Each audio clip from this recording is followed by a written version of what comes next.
Hello friends, a warm welcome for your new academic year, that is SYBCom.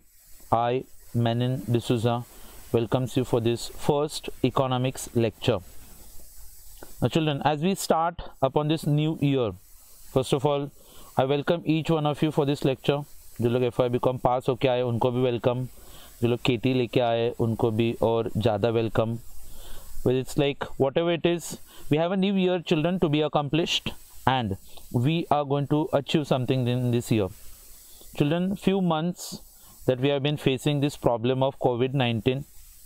Most of you are under the lockdown, and we have experienced a hell new world of some uncertainties. अभी इसमें से थोड़ा बाहर निकलने की जब कोशिश चल रही है, तो side by side as a student हम लोगों को क्या करना है कि we have to stick up to our studies, क्योंकि children we can not afford to waste one valuable year from our lives, and that is going to be SYBCom. So whether there are problems और no problems, there are few people like doctors, there are lawyers and then there are teachers जो आपको हमेशा guide करते रहेंगे कि ये situations को कैसे फेस करना है. तो one among them children is education. तो उसी कड़ी को पकड़ के हम लोग यहाँ पे एजुकेशन के ज़रिए अपने लाइफ में आगे बढ़ सकते हैं. जो भी प्रॉब्लम्स आते हैं उनको हैंडल करना हम लोग को कौन सिखाता है? It's going to be education. So I, Menin D'Souza, welcomes you for our first economics lecture for our SYBCom.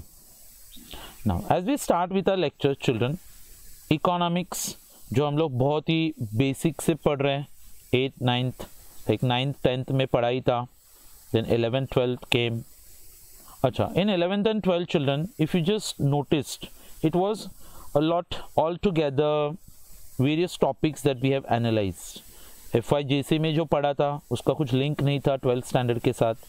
12th standard totally some new concepts we studied, and now then we came up to a degree college.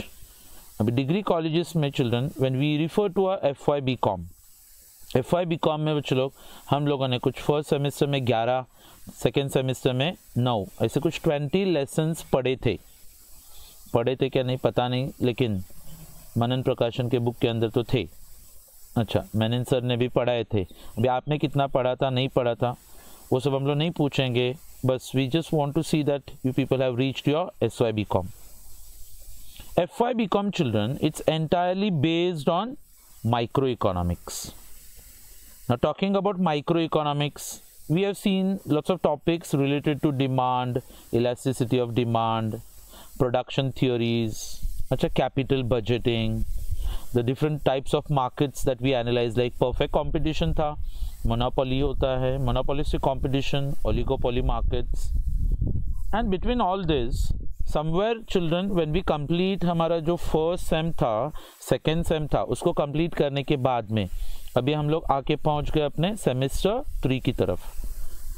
So children, this year we will be starting with semester 3 and semester 4, और ये 2 semesters clear होने के बाद में फिर हम लोग पहुंच जाएंगे अपने TYBCom में, जो हमारा ग्रेजुएशन का ईयर होता है.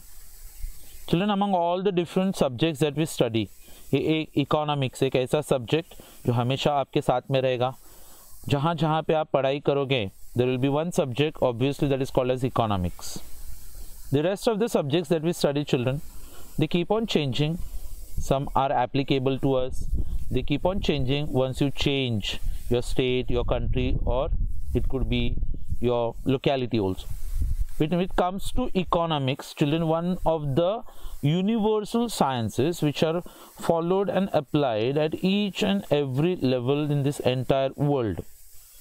Economic laws are not based to any particular country. They are universally applicable. Now, when we study economics, children, basically, we first of all try to understand what exactly is the meaning of economics, and then we move on to study about it. Whenever we say economic, children, the first word comes to our mind is something related to money. तो बहुत सारे लोगों को लगता है कि हाँ economics क्या होता है, तो बहुत सारे लोग बोलते हैं कि सर इकोनॉमिक्स यानी अर्थशास्त्र, वो हमने बचपन में सुना था. Now what exactly is economics? So children, in our lives we basically face one situation. it's like a situation in which it could be your birthday, your father just wishing you happy birthday, और 100 रुपये का note आपके हाथ पे रखा है, ये लेना बेटा, ऐश कर लेना। आपने नोट को घुमा के फिरा के देखा 100 रुपये ही था। भाई आपको ये समझ में नहीं आ रहा था कि ये 100 रुपीज़ में ऐश कैसे करते हैं। अच्छा चिल्ड्रन, कैन वी से कि लाइक ये पैसा कम है? नहीं, ये पैसा कम नहीं होता बच्चों।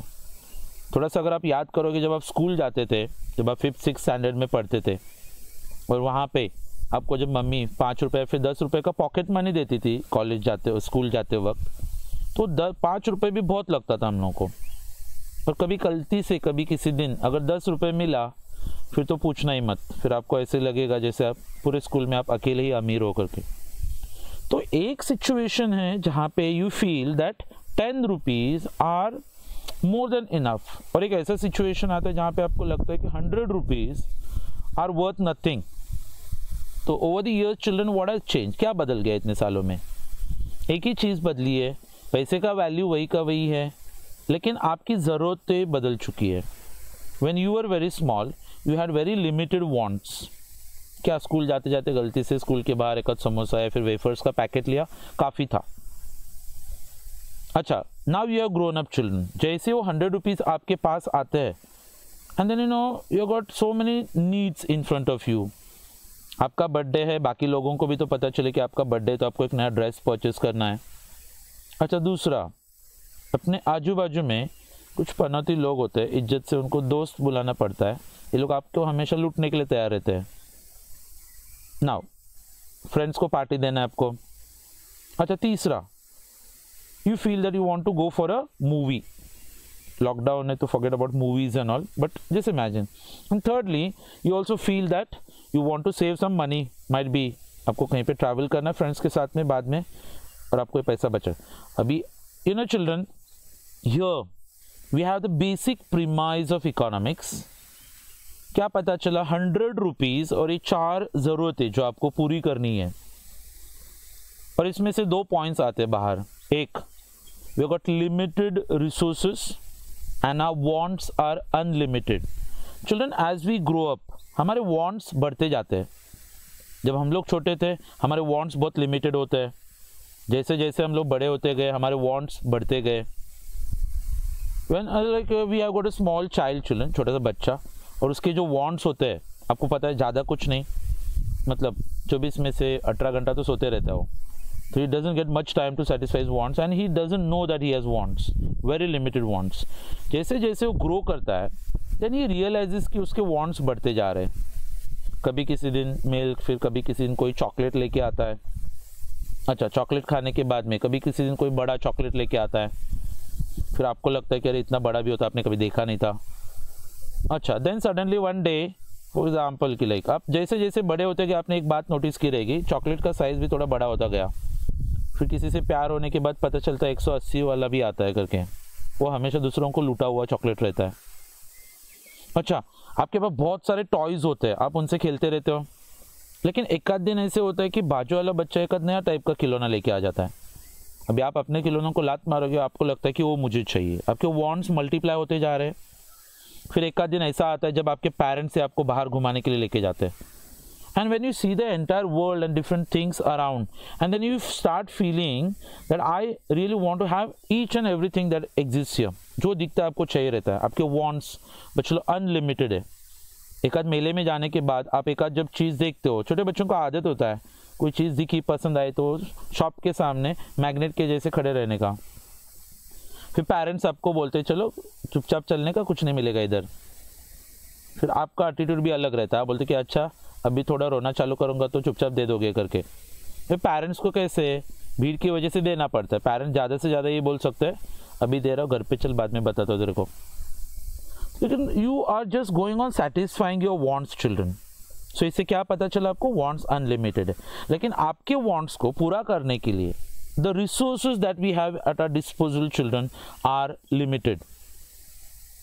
पैसा, अभी तो मैंने 100 रुपीज़ का एग्जाम्पल दिया था, 100 रुपीज़ में चलो आपको पता कुछ भी नहीं होगा। तो लिमिटेड रिसोर्सेज के साथ अनलिमिटेड रिसोर्सेज को किस तरीके से सेटिस्फाई किया जाता है children, that is taught by economics. तो कभी आपने आपके इकोनॉमिक्स के सर से सुना रहेगा कि आपको जितना इकोनॉमिक्स नहीं आता उससे ज़्यादा तो आपकी मम्मी को आता रहेगा, क्योंकि वो डैडी का लिमिटेड पगार और उसमें फैमिली की अनलिमिटेड ज़रूरत है. And your mother children, she very nicely manages these expenses of the family. Children, that is economics. So economics is basically nothing but household management.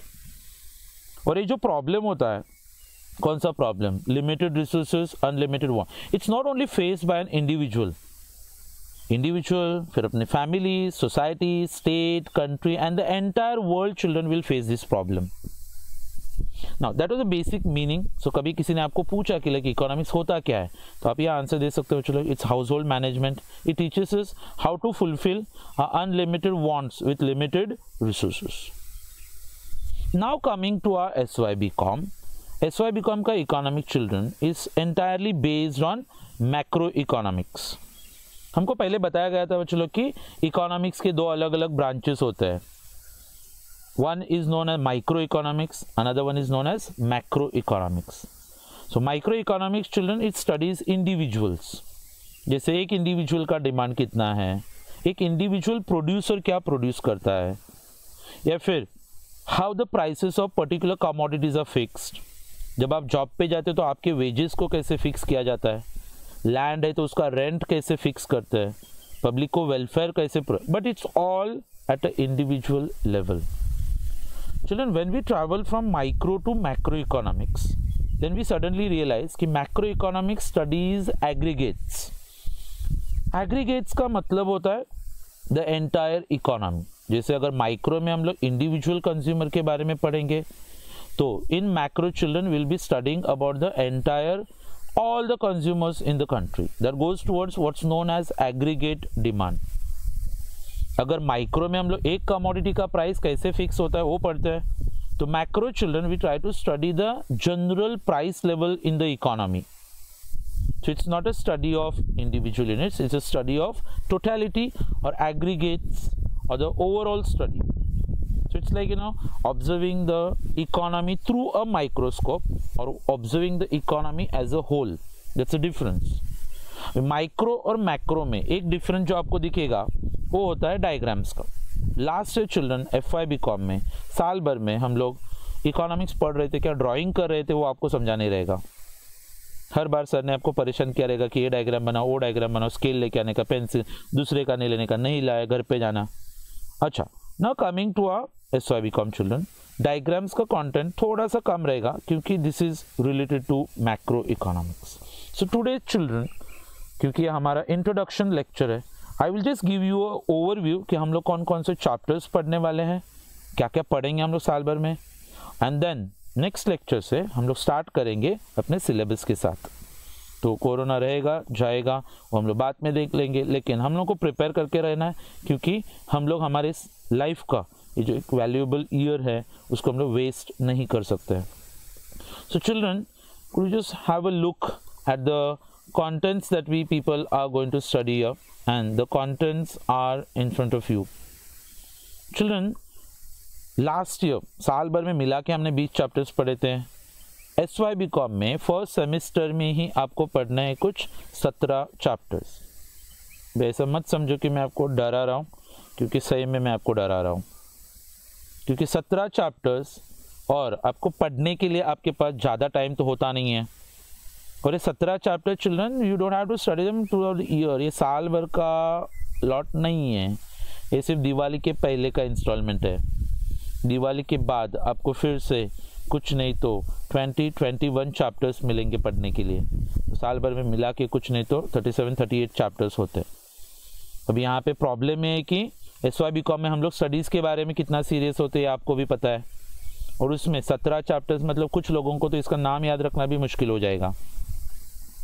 हाँ, बस एक फ़ायदा होता है मैक्रो इकोनॉमिक्स का कि अगर आप कॉन्सेप्ट्स को थोड़ा एनालाइज करोगे, आपको थोड़ा आइडियाज़ रहेगा, तो आप आंसर्स ज़रूर लिख पाओगे. Clear children? So here we have macro economics, the first chapter that we go around here, and the first chapter children it's always based on introduction. इसके ऊपर बेस्ड रहेगा ये chapter, introduction. So the first chapter children we have, and that's introduction to macroeconomics. Now basically I tell children that first chapter is not required to be studied separately, क्योंकि chapter number 1 आगे के सब chapters को short में discuss करता है। तो जब आप आगे का चारों चैप्टर्स, मतलब जितने भी चैप्टर्स है, चारों मॉड्यूल्स डिटेल में पढ़ोगे तो आपका चैप्टर नंबर 1 एंटायरली क्लियर होगा। तो मैक्रो इकोनॉमिक्स, उसके फीचर्स पढ़ेंगे हम लोग, उसका फंक्शंस पढ़ेंगे और उसका इंपॉर्टेंस पढ़ेंगे। Then children we come across a chapter that is called as circular flow of income. Now when we talk about income children, remember हम लोग individual income की बात नहीं कर रहे हैं, we will be only talking about national income. Income children, it's not a static concept, it's not a stable thing, it's a flow concept. When you बच्चों आपको क्लासेस में कुछ फीस पे करना है, आपने क्लासेस में फीस पे किया, आपके हाथ से पैसा क्लासेस में गया, अच्छा मेरा कुछ पेमेंट पेंडिंग था, सर ने वही पैसा उठाया मेरे हाथ में दे दिया, अच्छा मैं घर पे जा रहा था, मुझे घर के लिए कुछ ग्रोसरीज खरीदने थे, I paid the same amount to that grocery वाला। Now did you just observe one thing children, money keeps on flowing from one agent to another agent here, and some point of time children the same money could reach you also. तो ये जो पैसा flow होते रहता है बच्चों लोग, it flows in a circular way, it's called as circular flow of income. तो पैसा हाउस होल्ड्स हैं, फर्म्स की तरफ कैसे जाता है, फर्म से हाउस होल्ड्स की तरफ रिटर्न कैसे आता है, ये हम लोग इस चैप्टर में पढ़ेंगे। Children hardly this chapter has got 4 short notes, 4 diagram, एक डायग्राम पढ़ोगे तो आगे के तो ऐसे ही क्लियर होते हैं। Then chapter number 3 children, it's measurement of national income. National income chapter children we also had studied in our 12th standard, GDP, GNP, gross domestic product, gross national product, okay. Then we also come across NDP, NNP, ये बहुत सारे concepts पढ़ेंगे। National income होता क्या है, उसको major कैसे करते हैं। जब आपको बताया जाता है कि लेखा इंडिया का GDP बढ़ गया है, इंडिया का GDP कोविड के टाइम पे कम हो गया है, तो ये सब कैसे कैलकुलेट किया जाता है, इसके मेथड्स क्या होते हैं। ग्रीन GDP का एक नया कॉन्सेप्ट आता है, वो क्या होता है, इसको कैलकुलेट करने में कौन कौन से मेथड्स यूज होते हैं और क्या क्या डिफिकल्टीज होते हैं। सो चिल्ड्रन एक बात तो आपको पता चलेगी यहाँ पे कि you will get a lot of knowledge for your life we can say. अच्छा, then we come towards our chapter number 4, trade cycles.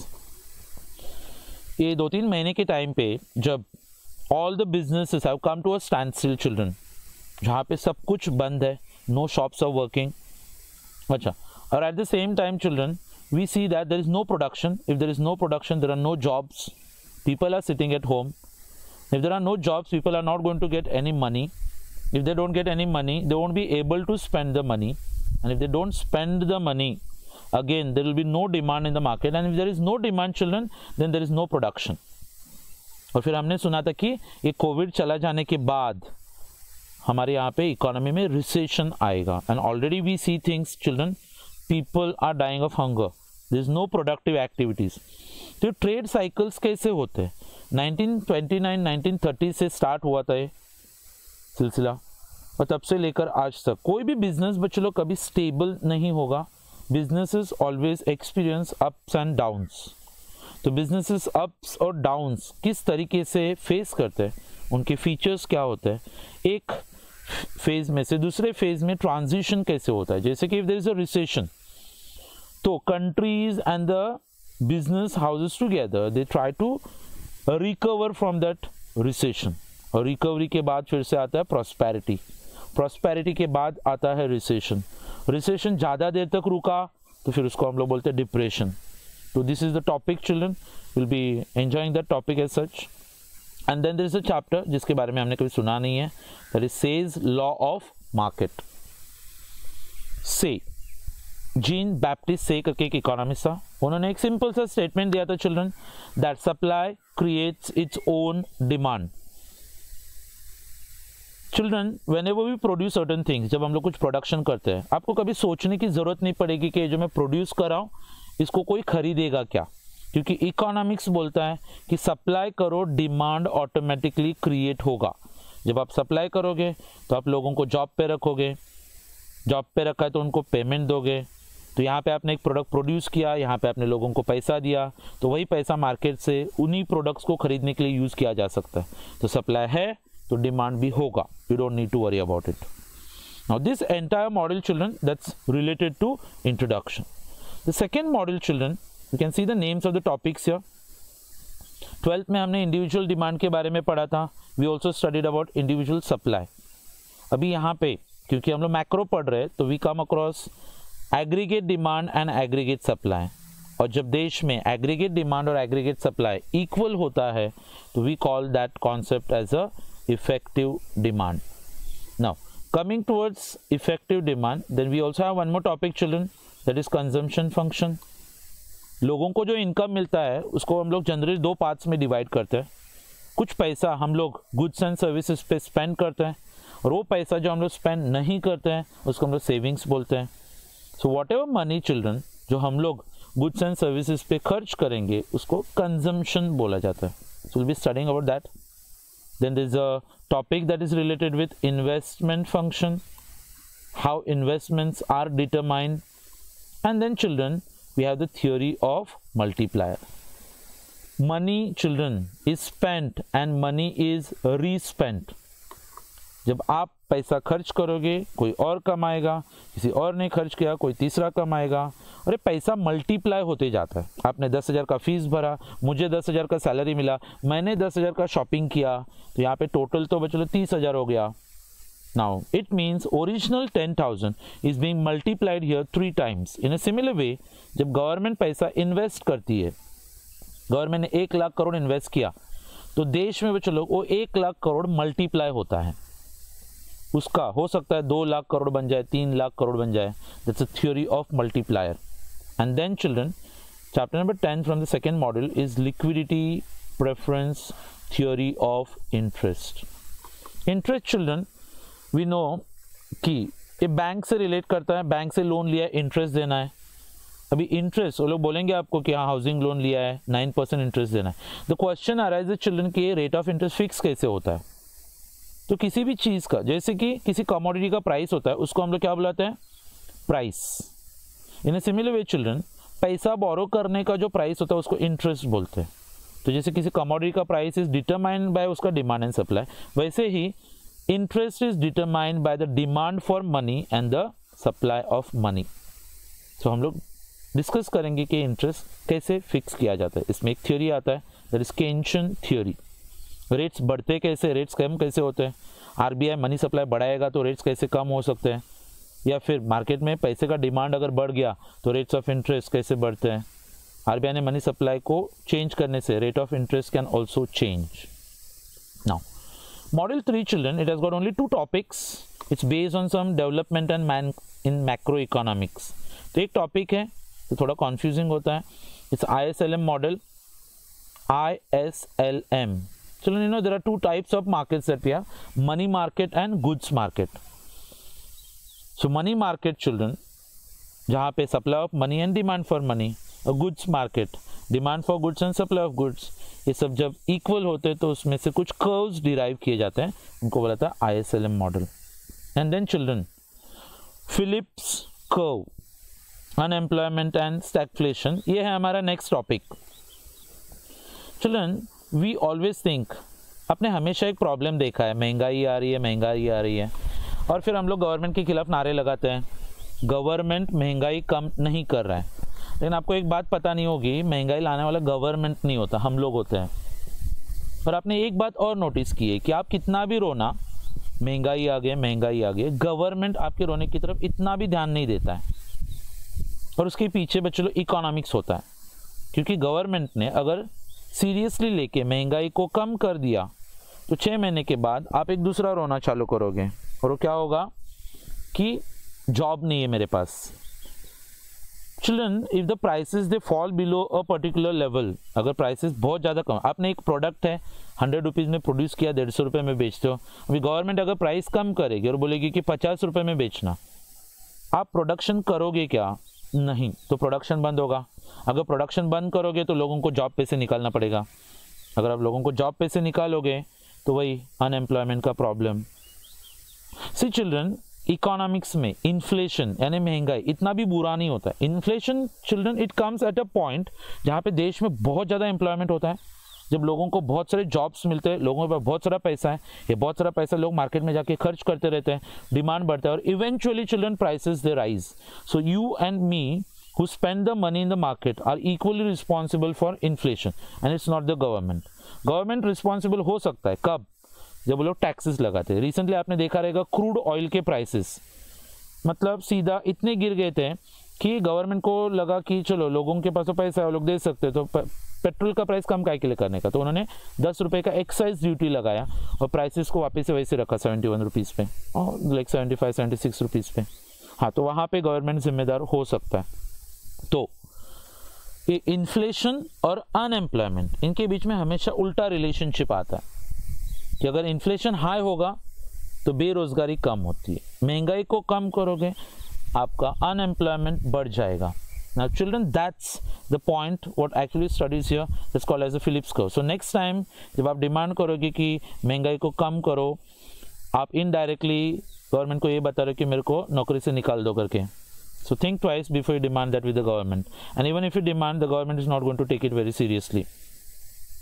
Children, the last module of our syllabus, it's related with money, prices and inflation. तो last में ending में अगर आप notice करोगे यहाँ पे, तो there are two topics totally dedicated to the topic of inflation. तो हम लोग पढ़ेंगे महंगाई होती क्या है, कैसे आती है महंगाई, डिमांड पुल इन्फ्लेशन होता है, कॉस्ट पुश इन्फ्लेशन होता है. अच्छा, कॉजेज देखेंगे महंगाई के पीछे, उसके इफेक्ट्स क्या होते हैं, और आरबीआई और गवर्नमेंट मिला के through monetary policy and through fiscal policy government ये महंगाई को कम कैसे करता है, ये हम लोग ये दो टॉपिक्स में पढ़ेंगे. Then children, one topic related with money supply, it's totally related with RBI. RBI money supply कैसे करता है, what are the different determinants of money supply, और मनी सप्लाई की इस टॉपिक में will be studying lots of things. कभी कभी आपको भी लगता रहेगा कि सर पैसा नहीं है, पैसा नहीं है. गवर्नमेंट के पास प्रिंटिंग प्रेस तो होता है ना, कलर भी होता है, मशीन्स भी होते हैं, छापना चालू करो, हाँ कम से कम 2 महीने के लिए लोगों को बांट सकते हो. हाँ children, that could be a very dangerous question. पैसा चाहिए मतलब पैसा प्रिंट करना नहीं होता है. सो पैसे का प्रिंट करना, कितना क्वांटिटी सप्लाई किया जाता है, ये आपको इस टॉपिक में पता चलेगा. जैसे सप्लाई ऑफ मनी के बाद then we have a chapter that is called as the demand for money. And demand for money children, money supply comes from RBI. Demand for money comes from people. So why do people demand money? What are the different determinants of the demand for money? Children, generally when people demand money, it's either due to transaction motive, people keep money for precaution, or people use money for speculative purpose. Speculation could be like, investing in the stock market, making profits out of it. Why do people demand money? Because they want to spend it on daily expenses for transactions. This is one topic, children. That's money and prices. Okay, that's a related topic. अभी सबसे पहले आपके सामने question है कि sir 17 के 17 chapter पढ़ने पड़ेंगे क्या हम लोगों को? वो हम लोग एग्जाम से पहले डिस्कस करेंगे. अभी 17 चैप्टर्स है, तो 17 के 17 चैप्टर्स आपको सिखाने का जिम्मेदारी मेरा होगा. जब भी आपको कुछ लिमिटेड कॉन्सेप्ट से पढ़ते हैं, ये 17 चैप्टर्स में से आपको पता है एग्जाम में चलो सिर्फ 12 क्वेश्चंस आएंगे और 12 में से आपको अटेम्प्ट करने सिर्फ 8 क्वेश्चंस. इसका मतलब इनडायरेक्टली ये है कि आपको एग्जाम पॉइंट ऑफ व्यू सिर्फ 8 ही चैप्टर्स काम के हैं. तो बचे हुए जो 9 चैप्टर्स रहेंगे वो तो कुछ काम के नहीं. अभी वो कौन से काम के नहीं है वो हमको अभी पता नहीं है. सो मेरी तरफ से मैं आपको सब चैप्टर्स पढ़ाऊँगा, कुछ नॉलेज गेन करते रहेंगे हम लोग. Eight the same time exam का भी थोड़ा प्रिपरेशन रहेगा. सो जैसे हम लोग ये कोविड या फिर कोरोना से बाहर आ जाते हैं तो आई थिंक थोड़ा कुछ एग्जाम्स अटेम्प्ट करके हम लोग अपना ईयर बचा सकते हैं यहाँ पे. ठीक है, सो ये था बच्चों इंट्रोडक्शन. सो नेक्स्ट लेक्चर जब भी हम लोग स्टार्ट करेंगे will directly start with the topics, और ये हम लोग टाइम यूटिलाइज करने के लिए ऑनलाइन पढ़ते रहेंगे. जैसे हम लोग फेस टू फेस मिलेंगे तो ये सब चीज़ों का रिविजन करके फिर आगे के टॉपिक्स को हम लोग कंटिन्यू करेंगे. Till then, thank you very much. Bye everyone. Be safe, stay at home. Thank you.